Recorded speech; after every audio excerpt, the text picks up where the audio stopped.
High, আমি জাহিদ হাসান, সহকারী শিক্ষক, বাংলাদেশ সরকারি প্রাথমিক বিদ্যালয়। এটা দেখতে পাচ্ছেন একটা প্রাক প্রাথমিক শ্রেণীর সরকারি বিদ্যালয়ের প্রাক প্রাথমিক শ্রেণীর ক্লাসরুম। এই শ্রেণীর একমাত্র শিক্ষক আমি। এখান থেকে আমার দৈনন্দিন পাঠদান কার্যক্রম শুরু হয়। এই শ্রেণীতে আমি আজকে আপনাদেরকে দৈনিক সমাবেশ সহ শ্রেণীটা ঘুরিয়ে দেখাবো। কর্নার ভিত্তিক খেলনা রাখা হয়েছে। এটা কল্পনার কর্নার।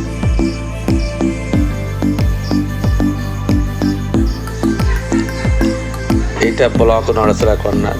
পাশে যে বোর্ডটা, শিক্ষার্থীরা ছবি এঁকে টাঙিয়ে রাখে এবং এই বোর্ডে একটা রুটিন, দৈনিক সাপ্তাহিক রুটিন রয়েছে।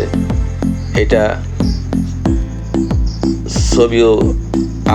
ছবি আঁকা ও বইয়ের কর্নার। এখানে বিভিন্ন গল্পের বই রাখা হয়, তাদের শিক্ষার্থীদের বইও রাখা হয়।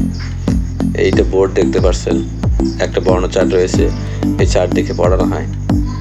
এই জাতীয় পতাকা দিয়ে দৈনিক সমাবেশে শিক্ষকদের কীভাবে সালাম জানাতে হয় তা শেখানো হয় এবং দেওয়ালগুলোকে রঙিন ছবি দিয়ে পরিপূর্ণ করা হয়েছে।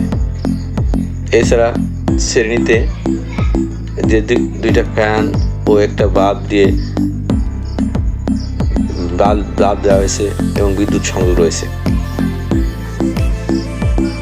এক কথায় প্রাক প্রাথমিক শ্রেণী উপযোগী করে রুমটাকে সাজানোর চেষ্টা করা হয়েছে এবং মেঝেটা টাইলস দিয়ে করা, যেন মুছে দিলেই শিক্ষার্থীরা এখানে বসে বসে পড়াশোনা করতে পারে। এখানে এই শ্রেণীতে পড়তে টেবিল লাগে না, চেয়ার লাগে না। এখানে বসে শিক্ষার্থীরা স্বাচ্ছন্দ্যে লেখা, ছবি আঁকা, গান বলা, দৌড়ঝাঁপ সহ অনেক খেলা তারা করে থাকে। আজকে আপনাদেরকে আমি দৈনিক সমাবেশের যে কী কার্যক্রম করা হয় তা আপনাদেরকে আমি দেখাবো। এক কথায় শিশুদের শিক্ষা জীবনের প্রথম শ্রেণী, অর্থাৎ এই বিদ্যালয়ের প্রথম ক্লাস এটা। এই ক্লাস থেকে তাদের শিক্ষা জীবন শুরু হয়।